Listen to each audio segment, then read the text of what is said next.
हाय, जैसा कि हम लोगों ने कल पढ़ा था अंशों का निर्गमन और उसमें हमने एक एग्जांपल सॉल्व किया था। आज हम लोग अंशों के निर्गमन के ही टॉपिक में थोड़ा सा पढ़ेंगे। क्वेश्चन है, जावेद लिमिटेड कंपनी ने 100 रुपये प्रति अंश वाले 15,000 समता अंश निर्गमित किए जो निम्नलिखित प्रकार से देय थी।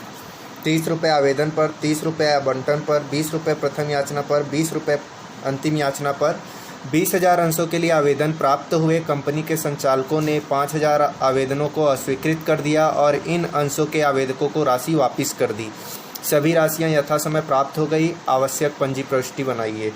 इंग्लिश में क्वेश्चन था, Javed limited company issued 50,000 equity shares 100 each payables 30 rupees on application, 30 rupees on allotment, 20 rupees on first call, 20 rupees on final call. Application were received 20,000 shares. Director the company rejected 5,000 application and returned money to the application of these shares. All the sums were duly received. Pass necessary journal entry. इस question में हम लोग जब देखेंगे तो 5,000 आवेदन राशि वापस कर दी गई है, इसलिए ये क्वेश्चन को समझा रहा हूँ। तो आप इसका जर्नल एंट्री एक बार देखिएगा। क्वेश्चन में आप देखेंगे तो 15,000 अंश निर्गमित हुआ था, यानी इशू हुआ था 15,000 शेयर्स और वहाँ पे हम लोगों का 30 रुपये एप्लीकेशन, 30 रुपये आवंटन, 20 रुपये प्रथम याचना और 20 रुपये अंतिम याचना पर था। लेकिन हम लोगों को आवेदन 20,000 के लिए प्राप्त हुआ था। तो हम लोग जब इसका जर्नल एंट्री बनाएंगे तो वर्किंग नोट एक देख लीजिए आप कि हम लोगों को 20,000 रुपये के 20,000 शेयर्स के लिए क्या हुआ था, एप्लीकेशन रिसीव हुआ था। तो एप्लीकेशन का था अपने पास 30 रुपये से, तो इसकी 2 एंट्री बनती है एप्लीकेशन की। तो वहाँ पे हम लोगों ने 20,000 से 30 का इंटू किया तो वहाँ पे 6 लाख रुपए आता। फिर हम लोगों ने क्या किया, 20,000 में 5,000 जो शेयर्स है उस राशि को हमने क्या कर दिया है, रिटर्न कर दिया है। तो 5,000 को हमने क्या कर दिया, रिटर्न कर दिया। तो वहाँ पे हम लोगों को 5,000 जो रिटर्न कर दिए हैं वहाँ पे उसका पैसा आ जाएगा 1.5 लाख रुपये। अब जब हम कैपिटल में ट्रांसफ़र करेंगे तो कैपिटल में हम ट्रांसफ़र करने की एंट्री बनाएंगे 15,000 का।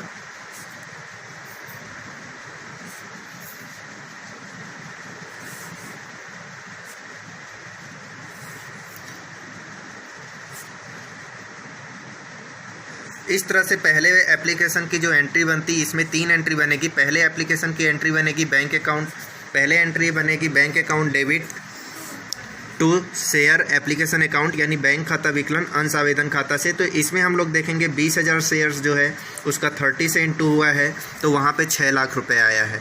और हमने फिर क्या किया है, 5,000 को रिटर्न कर दिया है क्योंकि रिजेक्ट कर दिए। तो 5,000 इंटू 30 किए तो 1.5 लाख रुपए आया है। वहाँ पे हम लोगों ने फिर जब कैपिटल में ट्रांसफ़र किया तो 15,000 शेयर्स को 30 से इंटू किया, वहाँ पे 4,50,000 आया है।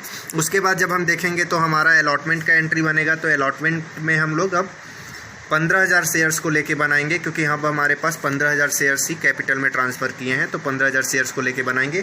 तो 15,000 में अलॉटमेंट, 15,000 का हम लोग 30 रुपये था अलॉटमेंट का, तो वहाँ पे 30 से इंटू किए तो 4,50,000 आया है। जैसा कि अलॉटमेंट का आप जानते हैं 2 एंट्री बनती है, एक ड्यू यानी मांग की और दूसरा एक रिसीव का बनता। तो वहाँ पे आप एंट्री देख सकते हैं कि वहाँ पे ड्यू का एंट्री पहले बना, share allotment account debit to share equity capital account. और उसके बाद हम देखेंगे तो वहाँ पे रिसीव का बना है। और उसके बाद फिर फर्स्ट कॉल का भी हम लोगों ने जब देखा तो फर्स्ट कॉल का ड्यू का बना और फिर रिसीव का।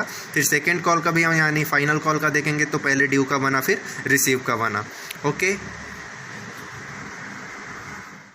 हेलो फ्रेंड्स, कल हम लोगों ने आपसे वीडियो में जब बताया था कि इशू ऑफ शेयर्स पढ़ेंगे और उसके बाद हम लोग पढ़ेंगे फॉरफीचर ऑफ शेयर्स। तो आज हम लोगों का वही फॉरफीचर ऑफ शेयर्स पे समझाना चाह रहा हूँ। फॉरफीचर ऑफ शेयर्स में जब हम लोग बनाते हैं तो फॉरफीचर ऑफ शेयर्स है क्या, पहले तो आपको ये समझना ज़रूरी होगा फॉरफीचर ऑफ शेयर्स है क्या। फॉरफीचर ऑफ शेयर्स जब हम पढ़ते हैं यानी अंशों का हरण जब हम पढ़ते हैं तो हम लोगों ने 10,000 अंश जैसे निर्गमित किया है, ठीक है। जैसा कि आप वीडियो में देखेंगे तो मैंने वीडियो में समझाने की कोशिश किया है कि 10,000 शेयर्स हमने क्या किया है, निर्गमन किया है यानी इशू किया है। तो उस 10,000 शेयर्स को अपन देखेंगे तो इशू किए 9800 शेयर्स यानी 9800 शेयर्स जो हैं उस पर हम लोगों को पैसे रिसीव हो गए।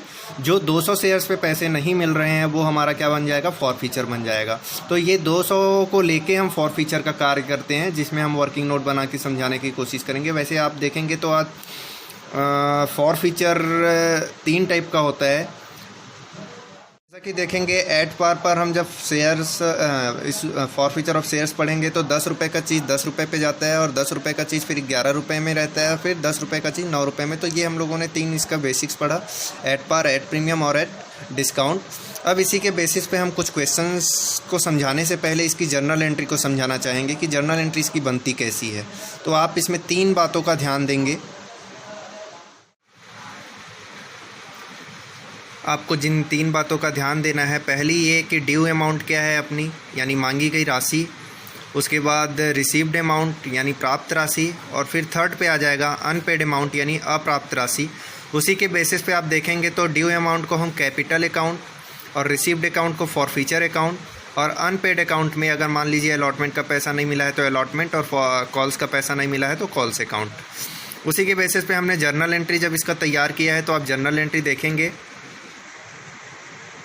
जब इसका जर्नल एंट्री आप देखेंगे तो एट पार की जर्नल एंट्री बनेगी share capital account debit to share forfeiture account to share allotment account to share calls account, और हिंदी में इसका सम मूल्य पर अगर बनाते हैं तो अंश पूंजी खाता विकलन, अंश हरण खाता से, अंश आवंटन खाता से, अंश याचना खाता से। फिर एट प्रीमियम पर जब हम जाएंगे तो प्रीमियम पर 2 बातों का ध्यान देंगे। पहला, जब प्रीमियम राशि प्राप्त हुआ हो, और दूसरा, जब प्रीमियम राशि प्राप्त ना हुआ हो। तो पहले कंडीशन में जब हम देखेंगे व्हेन अलॉटमेंट मनी रिसीव्ड, तो अलॉटमेंट मनी अगर अपने को रिसीव हो गया है तो वहाँ पे जर्नल एंट्री बनेगी share capital account debit to share forfeiture account to shares calls account. और हिंदी में जब इसी एंट्री को देखते हैं, जब हमारी प्रीमियम राशि प्राप्त हो गई हो या आवंटन राशि प्राप्त हो गई हो तो अंश पूंजी खाता विकलन अंश हरण खाता से, अंश याचना खाता से। उसके बाद हम लोगों को अगर अलॉटमेंट मनी जब देखेंगे नॉट रिसीव्ड यानी जब नहीं मिला है हम लोगों को, तो वहाँ पे हम लोग बनाएंगे share capital account debit to share premium account to shares forfeiture account to shares calls account.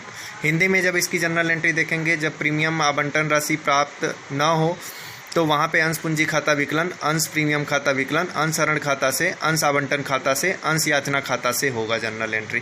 तो ये हमारा कुछ बेसिक्स रूल था, आप इस वीडियो में देख सकते हैं। अगर आप चाहें तो इस जर्नल एंट्री को लिख सकते हैं।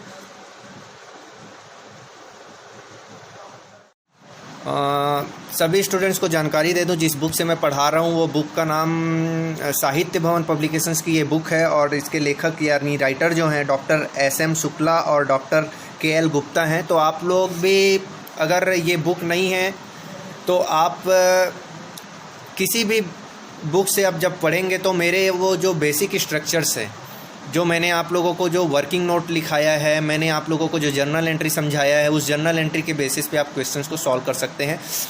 अंशों के हरण के बारे में कल हम लोग और जानकारी देंगे। आज हम लोगों ने अंशों का हरण के बारे में थोड़ा सा बेसिक्स इन्फॉर्मेशन लिया है, और कल हम लोग इसका प्रैक्टिकल क्वेश्चन सॉल्व करेंगे। ओके।